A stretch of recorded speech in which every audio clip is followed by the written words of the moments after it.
Buenos días a todos. Estoy de verdad encantado el poder estar aquí esta mañana con todos ustedes y creo que desde el 2025 no he venido, por eso he dicho que ha sido la primera vez que he venido en 2026. Así que damos gracias al Señor por estar aquí. Eso es señal de que estamos bien, de que tenemos vida, tenemos fuerzas y damos gracias al Señor por ello. Y la verdad que son pocas personas las que cumplen años el 29 de febrero. Así que esta mujer cada 4 años cumple uno. O sea que es muy joven, ¿no? No todo el mundo tiene esa suerte de cada 4 años cumplir uno. Yo cumplo todos los años, o sea que... Bueno, vamos a compartir la palabra de Dios. Vamos a abrir la Biblia, la palabra de Dios, en el Evangelio de Mateo. Ya sabemos que la palabra de Dios tiene 4 evangelios. Uno que habla del Rey de Reyes, que es el Evangelio de Mateo. Otro que nos habla del gran siervo del Señor, que era el Evangelio de Marcos. Otro que nos habla del gran hombre, que es el Evangelio de Lucas. Y otro que nos habla del gran Dios hecho hombre, que es el Evangelio de Juan. Así que vamos a leer el Evangelio de Mateo. Capítulo 16. Uno de los más capítulos importantes del Evangelio de Mateo. Mateo, capítulo 16, versículo 13. Y no sé si alguna vez has hablado con alguna persona que te ha dicho, hablando del Señor, te ha preguntado, pero bueno, ¿cuál es la verdadera religión? ¿Cuál es la verdadera iglesia?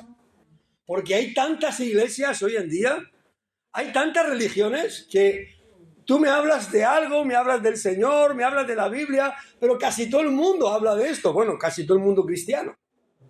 Entonces, ¿cuál es la verdadera? ¿Os ha preguntado eso alguna vez alguien? Sí. ¿O dónde está la verdadera, no? En verdad que hay, según datos, hay más de 4.200 religiones en el mundo. Pero esas religiones, además, suman 38.000 denominaciones. Ya sabéis que si hablamos de la religión cristiana, tiene muchas denominaciones. Entonces, cuando nos hace esas preguntas, las gentes, pues dicen, ¿cuál es la verdadera?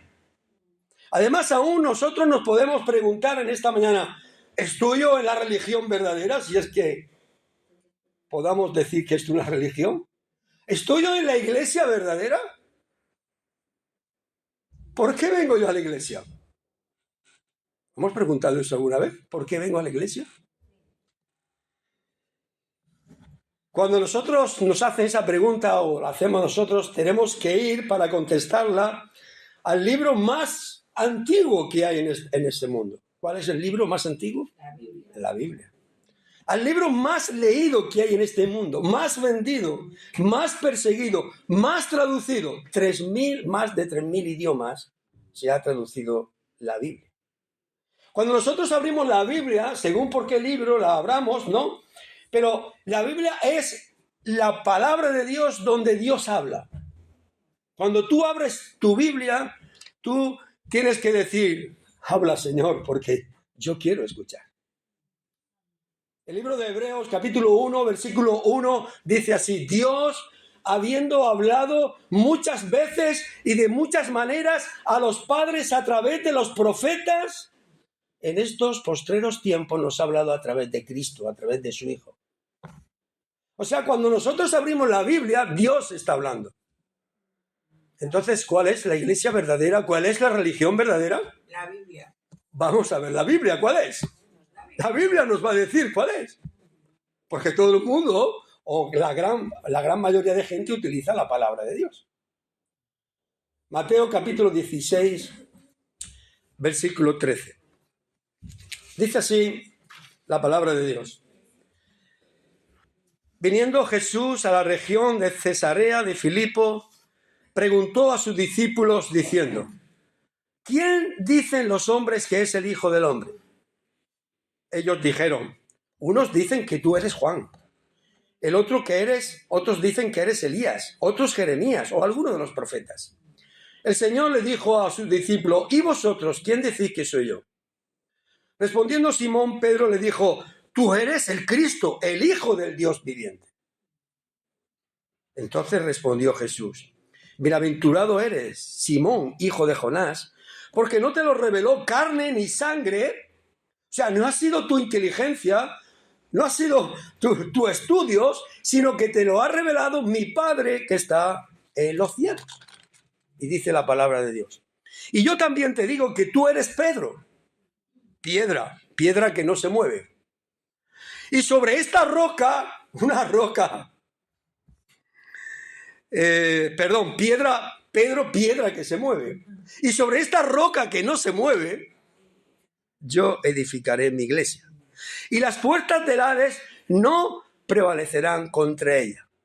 Y a ti te daré las llaves del reino de los cielos, y todo lo que atares en la tierra será atado en los cielos, y todo lo que desatares en la tierra será desatado en los cielos. Entonces mandó a sus discípulos que a nadie dijesen que él era el Cristo.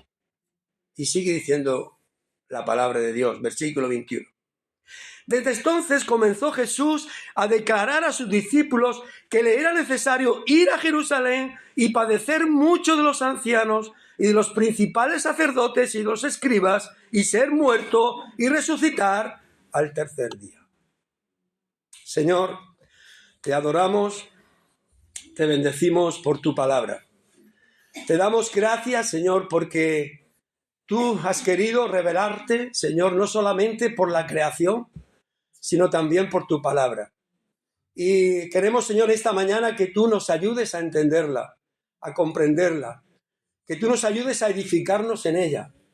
Y también, Señor, si tú ves, Señor, conoces nuestros corazones, alguna persona que tiene, Señor, que tú puedas obrar en su corazón, en su mente, para que pueda conocerte. Padre, bendice tu palabra en esta mañana, en el nombre de Cristo Jesús. Amén. Este texto que hemos leído es la primera vez que en la Biblia se menciona la palabra iglesia. La primera vez que se menciona la palabra iglesia es Mateo capítulo 16. Y mirad por qué se hace. El Señor está en uno de los lugares más bonitos de Israel. Dice la palabra que allí estaba con sus discípulos en la región de Cesarea de Filipo. ¿Por qué? Porque Cesarea de Filipo es una región que está al norte de Israel, allí al pie del monte Hermón. El monte Hermón está dentro de la cordillera que se llama Antilíbano, y ese monte Hermón es donde allí nace el río Jordán. Y allí en el valle están los manantiales donde nace el río Jordán. Allí hay una naturaleza preciosa de las cuales los discípulos están admirados de ver esa creación, de ver esa naturaleza.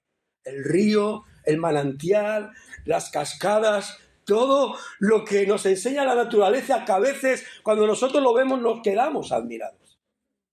Los discípulos están admirados de la creación de Dios. Entonces el Señor le dice: oye, ¿quién dicen los hombres que soy yo?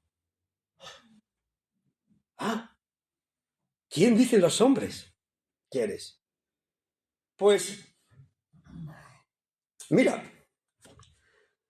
unos dicen que eres Juan el Bautista, otros dicen que eres Elías, otros que eres Jeremías, y vosotros, ¿quién decís que soy yo? ¿No? Entonces, la pregunta es, ¿por qué creemos que el Señor hace esa pregunta? ¿Por qué creemos que Jesús hace esa pregunta a sus discípulos?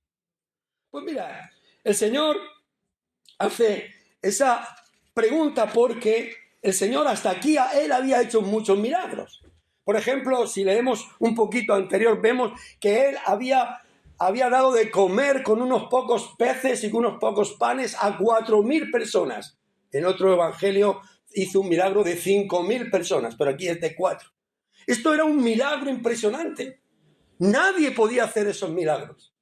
El Señor hacía esos milagros, en el Evangelio de Juan se le llama señales, porque Él quería que las personas que le vieran, que le escucharan, creyeran que Él era Dios que había descendido del cielo. por eso hacía esos milagros. Y el Señor había dado de comer a estas personas. Pero un poquito más atrás vemos que el Señor había hecho otro gran milagro. Había pasado por una ciudad llamada Genesaret, y él allí dice que había curado a todos los enfermos que habían salido hacia él. Había hecho este milagro, este grande milagro de sanidad. Los discípulos habían visto que Jesús también andaba sobre el mar, sobre las aguas. Impresionante, ¿verdad? ¿Qué hubiéramos pensado nosotros si vemos a una persona andando sobre el mar? ¿Verdad? Hubiéramos dicho, tú estás loco. No, eso es te lo has imaginado, ¿no? Los discípulos habían visto esto del Señor. También habían visto que el Señor en una boda había transformado el agua en vino. ¡Uy! El agua en vino. Increíble, ¿no? No solamente eso, sino habían visto sanar a un paralítico 38 años enfermo, habían visto sanar a un ciego nacimiento, habían visto resucitar a un muerto, habían visto grandes señales del Señor.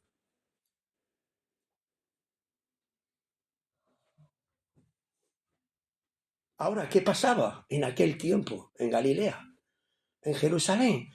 Cuando veían estas grandes señales, ¿sabéis qué pasaba?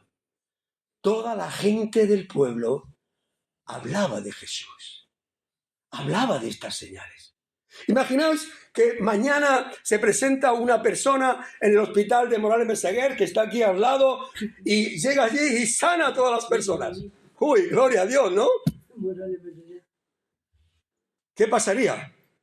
Una noticia, los periódicos, las televisiones, una persona ha sanado a una gran multitud de enfermos que había en un hospital, ¿verdad? Pues eso pasaba en aquel tiempo del Señor. El Señor hacía milagros y las personas hablaban del Señor. Mirad, un momento, vamos a ir a Marcos, buscar el Evangelio de Marcos.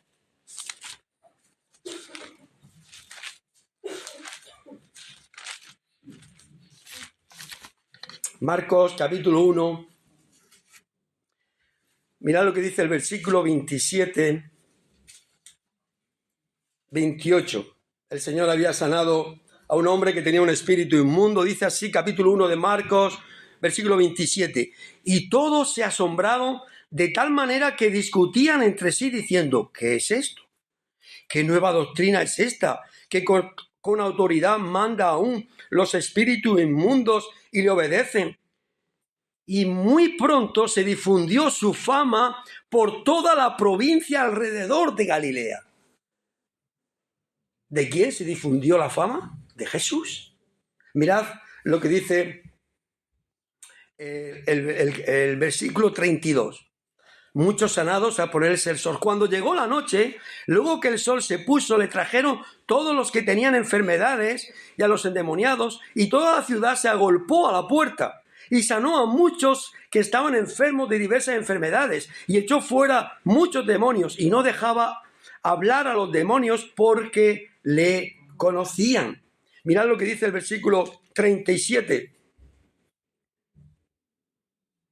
Y hallándole le dijeron todos, te buscan, le dijeron sus discípulos. Y él les dijo, vamos a los lugares para que predique la palabra, porque para esto he venido. Y predicaba en las sinagogas de ellos en toda Galilea y echaba fuera los demonios. Mirad lo que dice el versículo 45. Él había sanado a un leproso y dice, pero oído, él comenzó a publicarlo mucho y a divulgar el hecho, de manera que ya Jesús no podía entrar abiertamente en la ciudad, sino que se quedaba fuera en los lugares desiertos y venían a él de todas partes. La fama de Jesús era tanta en aquel momento que ya no podía andar libremente, porque toda la gente venía a él y se agolpaba. Mirad, pasad la página, capítulo 3 del Evangelio de Marcos, versículo 7, dice así: mas Jesús se retiró al mar con sus discípulos y le siguió gran multitud de Galilea y de Judea, de Jerusalén y de Idumea, del otro lado del Jordán y de los alrededores de Tiro, de Sidón. Oyendo cuán grandes cosas hacía, grandes multitudes vinieron a él. ¿Se dais cuenta la fama que tenía Jesús? y dijo a sus discípulos que le tuviesen siempre lista la barca a causa del gentío para que no le oprimiese, porque había sanado a muchos, de manera que por tocarle cuantos tenían plagas caían sobre él. O sea, el Señor había cogido tanta fama que todo el mundo le seguía y además tenía que separarse para que la multitud no le apretara. Era tanta la fama que había cogido que el Señor pregunta a sus discípulos, ¿quién dice la gente que soy yo? Jesús en aquel tiempo estaba en la boca de todo el mundo.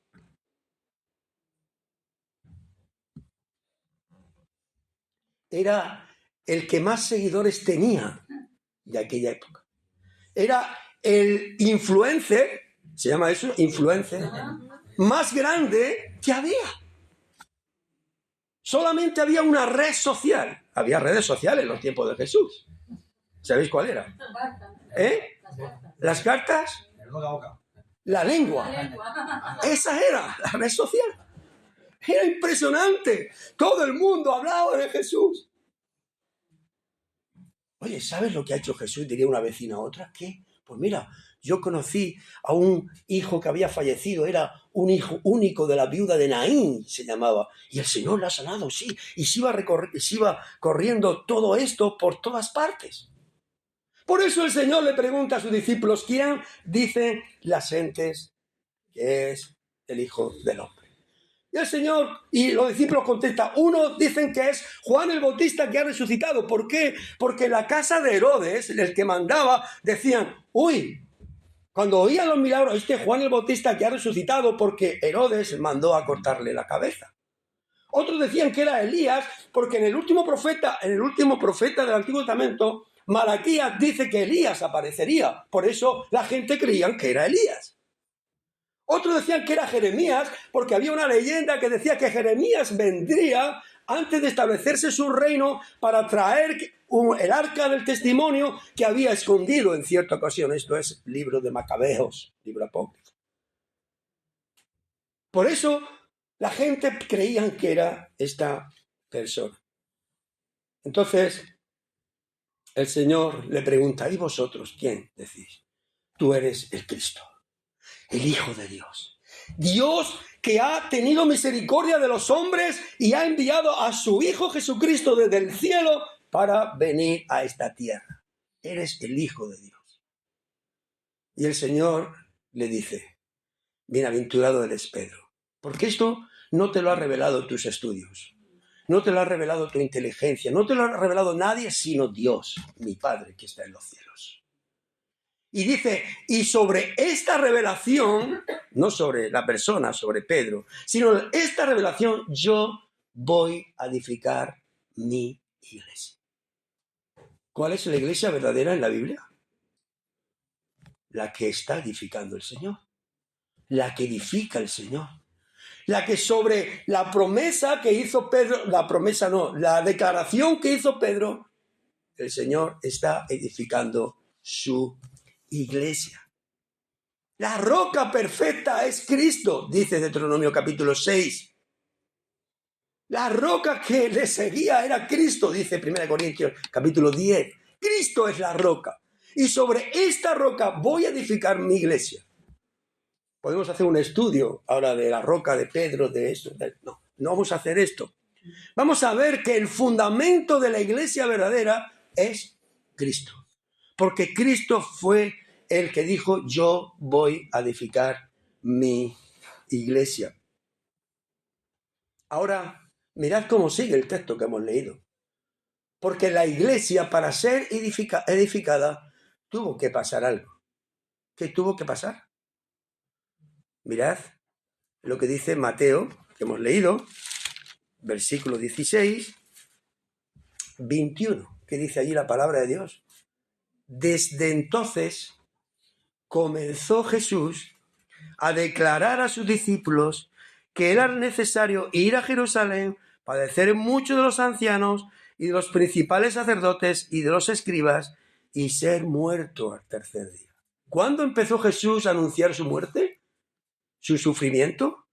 ¿Su resurrección? ¿Cuándo? cuando dijo que iba a edificar su iglesia. ¿Sabéis por qué?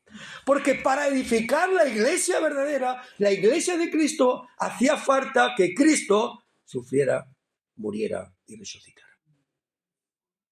No hay ningún fundador de una iglesia en todo el mundo que haya sufrido, que haya muerto y que haya resucitado. ¿Conocéis a alguien? La iglesia verdadera es la iglesia de Cristo. ¿Por qué? Porque Cristo dijo que para edificar esto debía de morir. El precio que pagó Cristo por su iglesia fue su vida, su sangre. Mirad, hermanos, buscad capítulo 20 del libro de Hechos. Un momento. Libro de Hechos. Capítulo 20. Ahí está hablando el apóstol Pablo. Dice allí la palabra de Dios, Hechos capítulo 20, versículo 28. Él está despidiéndose, Pablo, de los ancianos de Éfeso, en una ciudad llamada Mileto, y dice allí a los ancianos, por favor, mirad por vosotros mismos, 28, versículo 28 del capítulo 20 de Hechos. Por tanto, mirad por vosotros mismos y por todo el rebaño en que el Espíritu Santo os ha puesto por obispos para apacentar la iglesia del Señor. ¿Cómo sigue el texto? La cual él ganó por su propia sangre. ¿Cuánto le costó la iglesia a Cristo, su iglesia? Su sangre. Pedro lo decía de otra manera. Vosotros no habéis sido rescatados ni con oro, ni con plata, ni con dinero, ni con piedras preciosas, sino con la sangre preciosa de Cristo derramada allí en la cruz del Calvario como la de un cordero sin mancha y sin tacha. ¿Cuánto ha costado la iglesia de Cristo? Morir. ¿Cuál es la iglesia verdadera? Aquella que edificó Cristo, pero que le costó su vida. Ahora, ¿quiénes forman la iglesia verdadera?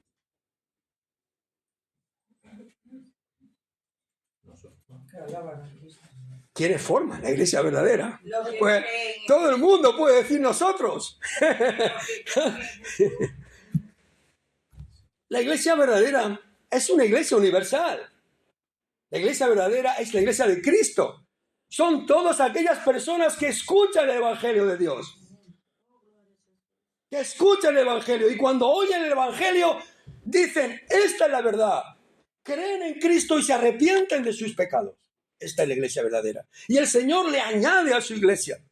Son las personas que nacen de nuevo. Son las personas que tienen una transformación en sus vidas. Son las personas que creen que Jesucristo es Dios, que ha venido del cielo a la tierra, muere y resucita por amor hacia nosotros. Estos forman la iglesia del Señor. Es como el Señor le dijo a Nicodemo. Recordé la historia de Nicodemo, Juan capítulo 3, ¿no? Señor, sabemos que has venido de Dios porque nadie puede hacer las cosas que tú haces si Dios no está contigo. Y el Señor le dijo, qué listo eres, Nicodemo. Era un principal de los fariseos. Eres un estudiante, un excelente estudiante. ¿Le dijo eso? No. ¿Qué le dijo? Nicodemo, si no naces de nuevo, no puedes entrar en el reino de los cielos.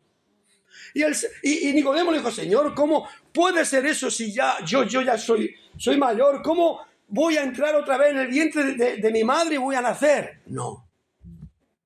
El que no nace del agua y del Espíritu, de la palabra de Dios, y el Señor lo sella con su Espíritu Santo, no puede nacer de nuevo. Y dice la palabra de Dios, mira qué ejemplo. El viento, ¿recordáis el viento ayer? ¿Recordáis el viento ayer? Sí, ¿no? Vale. El viento sopla de donde quiere. ¿Verdad que soplaba? Nadie conoce ni de dónde viene ni a dónde va. ¿Lo veis ayer? ¿De dónde venía el viento? ¿De dónde iba? ¿Dónde iba? Nadie sabe dónde viene, ¿no? No lo sabemos. ¿Pero qué sigue diciendo ahí el Señor? Mira, ¿no? como el viento. Nadie conoce de dónde viene ni dónde va, ¿no? Pero ¿qué pasa? Que el viento nadie lo conoce, nadie ve, lo oímos, pero sí vemos que sus obras. ¿Se ven las obras del viento? Enchufar la tele, ver el telediario. Ya veréis las obras del viento. Coches revolcados, árboles tirados, ¿no? Desastres. Así es el Hijo de Dios. No es que sea un desastre, sino cuando el Señor viene por medio de su palabra y su Espíritu, no sabemos cómo es, Señor. Es un milagro del cielo cuando una persona es transformada por Dios. Es un milagro del cielo. No sabemos cómo es, pero vemos sus obras. La obra en la persona. Porque por la obra de la persona se conoce si es creyente o no. Y eso es lo que quería decir el Señor. Todos aquellos que han nacido de nuevo, aquellos que han confesado a Cristo como su Señor y Salvador, aquellos que creen en el Evangelio, Dios los salva y los escribe en el libro de la vida. Esta es la iglesia verdadera. ¿Cómo fue el inicio de la iglesia verdadera? ¿Dónde encontramos este inicio? La primera vez lo encontramos la iglesia en Mateo 16, pero ¿cómo empezó a funcionar la iglesia verdadera? En Hechos. Mirad, vamos ahí un momento. Hechos, capítulo 2. Hechos, capítulo 2. Hechos, capítulo 1, el Señor había ascendido a los cielos y el Señor había dejado un mandamiento a sus discípulos diciendo, mirad, recibiréis poder cuando haya venido sobre vosotros el Espíritu Santo y vosotros, mis discípulos, seréis testigos. ¿Dónde? En Murcia, en todas los pueblos de Murcia, en España y hasta lo último de la tierra. No dijo eso, pero dijo seréis testigos en Judea, en Jerusalén, en Galilea y hasta lo último de la tierra. ¿Hasta dónde tenía que llegar el Evangelio de Cristo? Hasta lo último. ¿Sabéis cuál era en aquel entonces lo último de la tierra según muchos? Era Roma, la capital del imperio. Por eso cuando leemos el último capítulo de Hechos, capítulo 28, vemos que Pablo está preso en Roma. Allí llega el Evangelio. Y allí en aquella arresto domiciliario que estaba Pablo, allí escribe 4 grandes cartas. La iglesia, la carta de los Efesios, la carta de los Colosenses, la carta de los Filipenses, la carta de Filemón. Esa la escribe preso en Roma. ¿Por qué? Porque el Evangelio tenía que llegar a todas partes del mundo. Pero ¿cómo empieza la iglesia? Eso es Hechos 1. Hechos 2. Mirad, Pedro, allí se recibe el Espíritu Santo y Pedro, puesto en pie, mira lo que dice Hechos 2, versículo 22. Varones israelitas, oíd estas palabras. Jesús Nazareno, varón aprobado por Dios entre vosotros con las maravillas, prodigios y señales que Dios hizo entre vosotros por medio de él, como vosotros mismos sabéis, a este, entregado por el determinado consejo y anticipado conocimiento de Dios, prendisteis y matéisteis por mano de inicuos crucificándole, el cual Dios levantó suelto los dolores de la muerte, por cuanto era imposible que fuese retenido por ella. Pedro está predicando el Evangelio. Mirad lo que pasa. Versículo 36. Sepa pues ciertísimamente toda la casa de Israel que a este Jesús a quien vosotros crucificasteis, Dios la ha hecho Señor y Cristo. Al oír esto se compungieron de corazón y dijeron a Pedro y a los otros apóstoles, varones, hermanos, ¿qué haremos? Pedro le dijo, arrepentíos y bautícese cada uno de vosotros en el nombre de Jesucristo para perdón de los pecados y recibiréis el don del Espíritu Santo. Mirad lo que dice el versículo 41. Así que los que recibieron la palabra fueron bautizados y se añadieron aquel día como, ¿cuántas? 3.000 personas. ¿Dónde voy a meter 3.000 personas? Aquí. 3.000 personas que confesaron a Cristo. ¿Sabéis por qué? Porque Pedro predicó la palabra. Y estos fueron los que empezaron a formar parte de la iglesia verdadera, la iglesia de Cristo, aquellos que confesaron sus pecados, creyeron en Cristo y se arrepintieron. Y ahí empezó a funcionar la iglesia. ¿Y cómo funcionaba la iglesia? Pues mirad lo que dice el versículo 42. Perseveraban. ¿En qué perseveraba la iglesia? La iglesia verdadera tiene que perseverar en algo. No en algo, sino en 4 pilares grandes. ¿En qué perseveraban? En la doctrina de los apóstoles. ¿Qué más?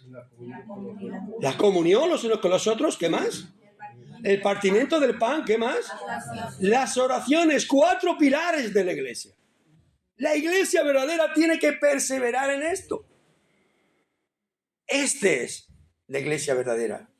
Este es el fundamento de la iglesia verdadera. Cristo. Cristo. Así es. Ahora bien, la iglesia verdadera fue instituida por Cristo con un propósito. ¿Sabéis cuál es el propósito? Nosotros tenemos que saberlo. Nosotros tenemos que saberlo para saber cuando venimos a la iglesia, cuando nos levantamos el domingo por la mañana o el sábado, como tenéis el culto de oración, tenemos que decir, Señor, ¿para qué voy a la iglesia? ¿Qué hago yo cuando voy a la iglesia? Tenemos que saber cuáles son. ¿Cuáles son los propósitos por los cuales Cristo plantó su iglesia, edificó su iglesia? ¿Sabéis que hay muchas cosas que se hacen en las iglesias que no son los propósitos? No son. Un hermano hace un tiempo dice, mira, estuve un domingo en la iglesia y los anuncios que se daban eran estos. Decían, el sábado los hombres tenemos barbacoa. Qué bien, ¿no? Está bien, ¿no? Y más si son los hombres. Una barbacoa, ¿no? De esa ley que no engorda. Otro anuncio. También tenemos esta semana hora para bailar los niños. Tenemos también reparto de comida para los pobres o para la gente. Ya sabéis cómo muchas iglesias tienen bancos de alimentos. Tenemos talleres de costura para las mujeres. Y tenemos reuniones para matrimonios con psicólogos. Podríamos decir, ¿esto es el propósito con el cual Cristo edificó su iglesia, instituyó su iglesia? No. Vamos a ver. No es malo tener una barbacoa a los hombres, pero esto no es el propósito de la iglesia. No es malo que los niños sepan bailar, pero esto no es el propósito de la iglesia. No es malo que la iglesia o las personas de la iglesia le den alimento al que no tiene. Sí, no es malo, esto es bueno, pero no es el propósito de la iglesia. ¿O sí es este el propósito por lo cual Cristo murió y resucitó? También hay algunos que creen que la iglesia está para agradar a los que vienen a la iglesia. Tú vienes a la iglesia y la iglesia está para que aquí todo el mundo te agrade. Pues sí, tenemos que ser agradables, ¿no? Pero no es esto el propósito por el que Cristo instituyó su iglesia, ¿no? ¿Por qué? Porque si tú vienes con el propósito de que la gente sea agradable, cuando vengas un día y no sea agradable, ¿qué vas a hacer? Te vas a ir desilusionado, ¿verdad? No es este el propósito, ¿no?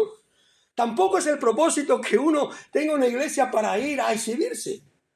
Mira, yo voy a la iglesia porque canto bien, o yo voy porque toco bien, o yo voy porque me dejan predicar, o yo voy porque me dejan hacer esto, hacer lo otro. Este es mi propósito, ir allí para hacer cosas. Bueno, está bien cantar, está bien tocar, están bien muchas cosas, pero si de verdad tu intención es tener una iglesia para hacer esto no es el propósito de la iglesia. El propósito de la iglesia no es para que las personas puedan exhibir sus talentos. No. Las personas, los creyentes, los que son hijos del Señor, todos están capacitados con dones porque se lo ha dado el Señor. Pero esos dones son para que tú sirvas a los demás. No son para ti, son para que tú sirvas. Si tú tienes un don, utilízalo para servir a los demás, no para exhibirte. Entonces, ¿Cuáles son los propósitos de la iglesia? Podemos decir muchos más que no son los propósitos. Que muchas personas, muchas iglesias tienen estos propósitos, pero claro, cuando las personas no le dan o no se sienten bien por lo que quieren conseguir, cogen y se van a otras. Y están cambiando de iglesias cada vez. Entonces, ¿cuáles son los propósitos? ¿Cuál es el propósito de que el Señor estableciera una iglesia, la iglesia verdadera? Pues mirad, el primer propósito verdadero que tiene la iglesia es que los creyentes vengan aquí, se reúnan para exaltar el nombre de Dios, para glorificar su nombre, para darle a Él la gloria. Si tú vienes aquí con otro propósito, no es el propósito de la iglesia de Cristo. Vamos a ver esto por un momento. Mirad lo que dice Isaías capítulo 43. Un momento. Isaías capítulo 43. Isaías capítulo 43, versículo 7. Isaías 43, 7. Dice allí el Señor a su pueblo Israel. Todos, ¿lo tenéis? Todos los llamados de mi nombre, para gloria mía los he creado, los formé y los hice. ¿Para qué Dios creó un pueblo de Israel, los llamó y los hizo? ¿Para qué? Para que le dieran la gloria, para que exaltaran su nombre. Mirad lo que dice 43, 21. Este pueblo he creado para mí. ¿Para qué? Mis alabanzas publicará. Para eso es la iglesia del Señor. Para que le demos la gloria a Él. Para que le exaltemos. Mirad, buscar ahora 1 Corintios. 1 Corintios es una iglesia muy conflictiva, esta de Corintios. Capítulo 6, 1 Corintios, versículo 20. Capítulo 6, versículo 20. Allí había pecado en aquella iglesia. Uno de esos pecados era inmoralidad sexual, era fornicación. Y allí había muchos debates. El Señor le dice, oye, ¿no sabéis que vuestro cuerpo es templo del Espíritu Santo? ¿No sabéis esto? No puede haber pecado de esta clase en la iglesia. Entonces el Señor, Pablo, le dice eso, 6:20. Dice, porque habéis sido comprados por precio. Glorificad pues a Dios en vuestro cuerpo y en vuestro espíritu, los cuales son de Dios. ¿Qué tenían que hacer? Glorificar a Dios. Darle la honra, la gloria que Él se merece. Mirad lo que dice 1 Corintios 10. Pasar un poquito la página. Capítulo 10. También otro problema que tenía la iglesia de Corinto. La iglesia de Corinto discutía, ¿por qué? Oye, mira, ¿podemos comer de lo sacrificado a los ídolos? No, otros decían, no, no podemos comer. No, Dios no quiere esto, el otro sí. Y había una polémica por lo que unos comían y otros no comían. Mira lo que dice el Señor. Capítulo 10, versículo 31. Si pues coméis o bebéis o hacéis otra cosa, hacedlo todo ¿para qué?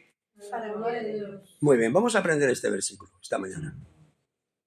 ¿Lo queréis aprender? Sí. Vamos. 1 Corintios 10:31.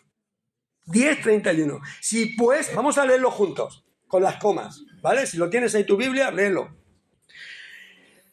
Si pues coméis o bebéis o hacéis otra cosa, hacedlo todo para la gloria de Dios. Es fácil. Si pues coméis, bebéis o hacer otra cosa, hacedlo todo para la gloria de Dios. ¿Verdad? ¿Qué está diciendo el Señor? Que si tú eres creyente, eres miembro de la iglesia del Señor, has sido redimido por la sangre de Cristo, te has arrepentido de sus pecados, formas parte de su pueblo, todo lo que hagas en tu vida, hazlo para la gloria de Dios. Eso es lo que está diciendo este texto. Tenéis que vivir para exaltar a Dios. Tenéis que vivir para la gloria de Dios. ¿Dónde? ¿En tu trabajo? ¿En tu casa? ¿Si comes? ¿Si estudias? ¿Si cocinas? ¿Si sirves? ¿Si cantas? ¿Si tocas? Cuando educas a tus hijos, cuando estés con tu marido, respétalo como Dios te manda. Cuando estés con tu esposa, ámala como Dios te manda. Vive una vida que dé gloria a Dios. Eso es lo que está diciendo el texto. ¿Estamos viviendo así, hermanos? Si somos creyentes, tenemos que hacer esto. Todo lo que hagamos, sea en nuestra casa, sea en nuestro trabajo, sea en nuestra universidad, sea en la iglesia, todo debe exaltar a Dios. Por eso Cristo estableció su iglesia, para que nosotros le adoremos. Mirad, buscar Efesios capítulo 1, un poquito más adelante. Efesios capítulo 1.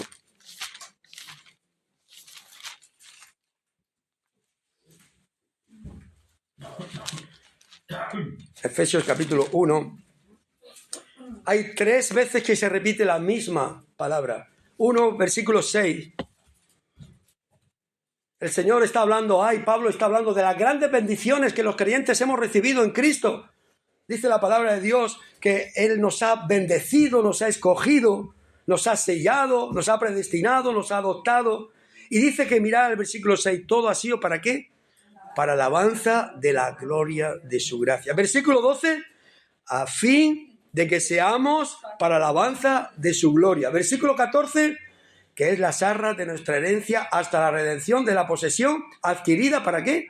Para alabanza de su gloria. ¿Se des cuenta?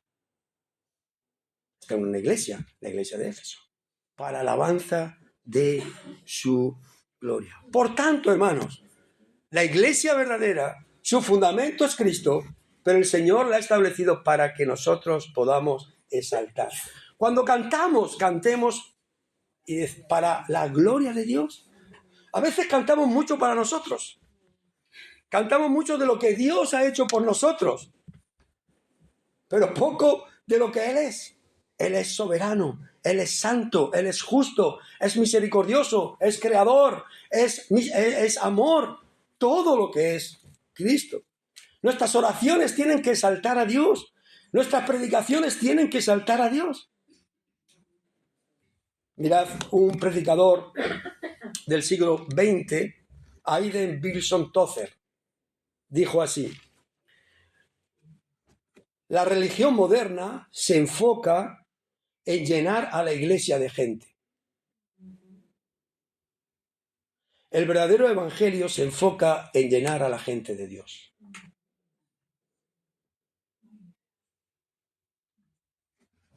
Si nosotros enfocamos nuestras iglesias a llenar la gente de Dios, de sus atributos, de su amor, de su justicia, de su misericordia, de su salvación, de su esperanza, nos van a faltar bancos.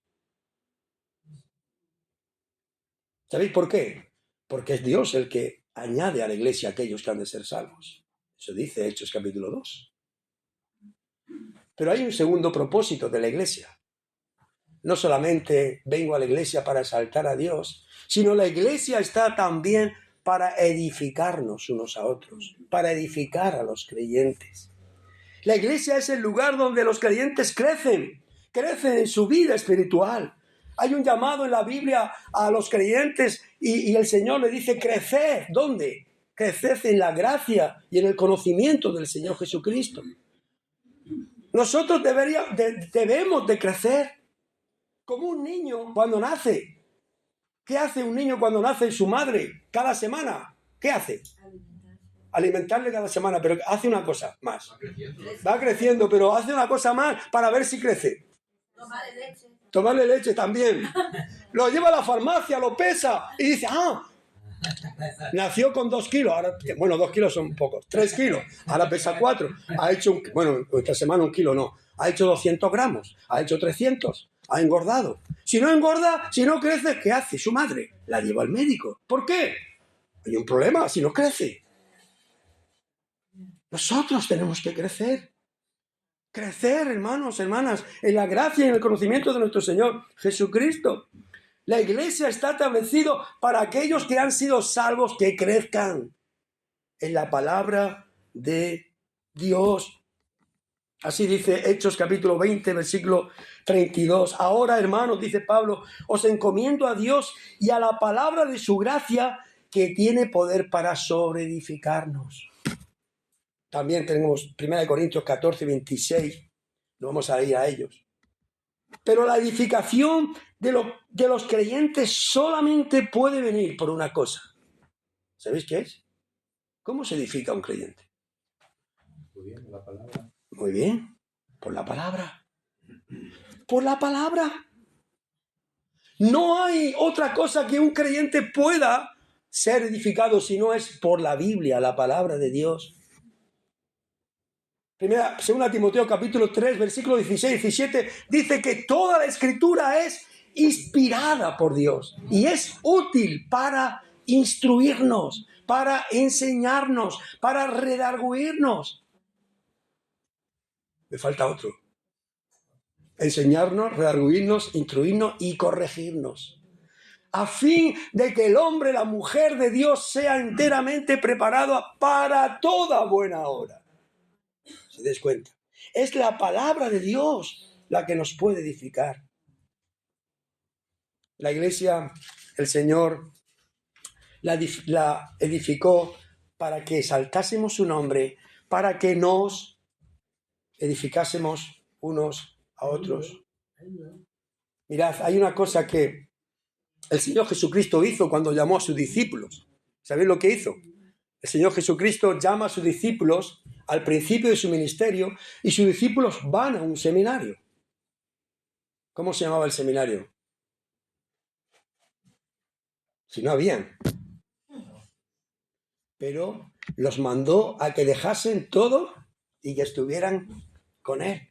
A Pedro le dijo, tú eres pescador de peces, yo te haré pescador de hombres. ¿Verdad? Los discípulos estuvieron 3 años con el Señor, aprendiendo de él. El Señor sabía que él se iba a ir y necesitaba personas preparadas para seguir el ministerio. Por eso cuando el Señor se va en Hechos capítulo 1, ahí están los apóstoles predicando el evangelio. Los creyentes debemos ser edificados, hermanos. Edificados solamente se puede edificar por medio de la palabra. Primera de Pedro capítulo 2, versículo 2 dice así: desead, como niños recién nacidos, la leche espiritual no adulterada. ¿Para qué? Para que por ella crezcáis para salvación. ¿Cómo se puede crecer? La palabra. Necesitamos la palabra. Y hay un tercer propósito de la Iglesia del Señor.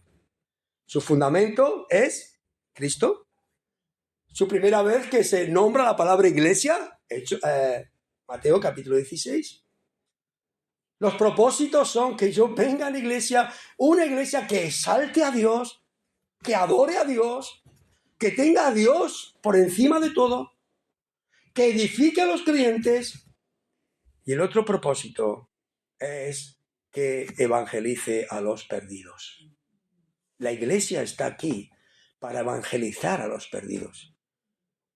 Dice Pablo a Timoteo, aunque tengo ganas de ir a verte, pero estas cosas te escribo, ¿sabéis para qué?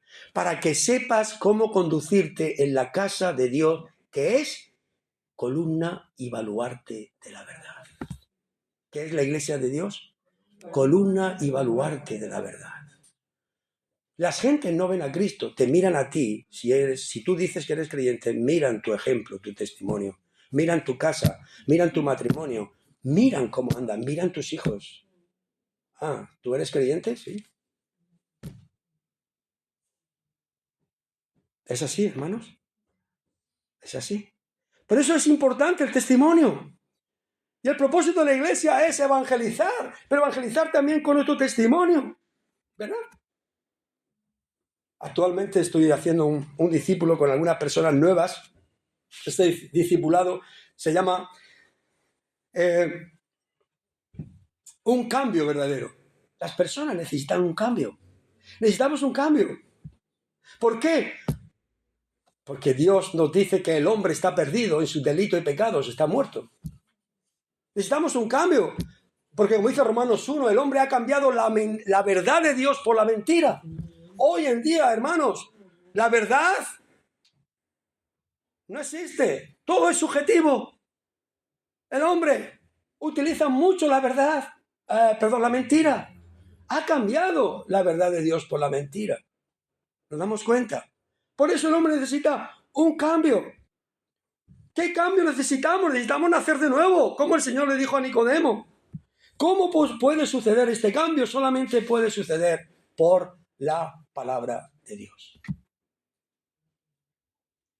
¿Sabéis por qué? Por la palabra de Dios. Porque la palabra de Dios, dice la Biblia, primera de Pedro, capítulo 1, versículos 22, 23, ella es la simiente incorruptible que vive y permanece para siempre. Todas las simientes que hay en este mundo, en esta tierra, son corruptibles. Siembra algo, te va a durar, pero al final muere. Aún nosotros somos corruptibles. ¿Por qué? Porque yo estoy aquí, porque nací sembrado de una simiente que mi padre puso en el vientre de mi madre. Pero la simiente de mi padre es corruptible, por eso yo voy a vivir, pero voy a morir. Los animales igual, pero hay una simiente que es incorruptible, que es la palabra de Dios, que cuando el Señor la siembra en nuestro corazón, no muere, porque es simiente de la palabra de Dios.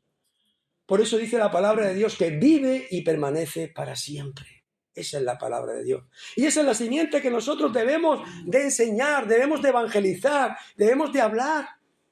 No te preocupes si no sabes mucho del evangelio.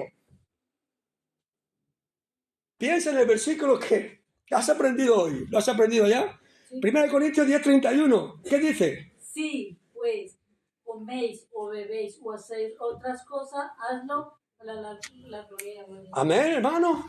Amén. Apréndelo. Dile a la gente esto. Mira, yo estoy aquí. Yo lo que haga quiero hacerlo para la gloria de Dios porque Él me ha salvado. Si no sabes más. Y si no, cuéntale cómo Dios te ha salvado. Si eres parte de la iglesia, el propósito es ensalzar a Dios en tu vida, es edificarte en la iglesia con otros creyentes, es evangelizar, porque las personas están muertas en sus delitos y sus pecados.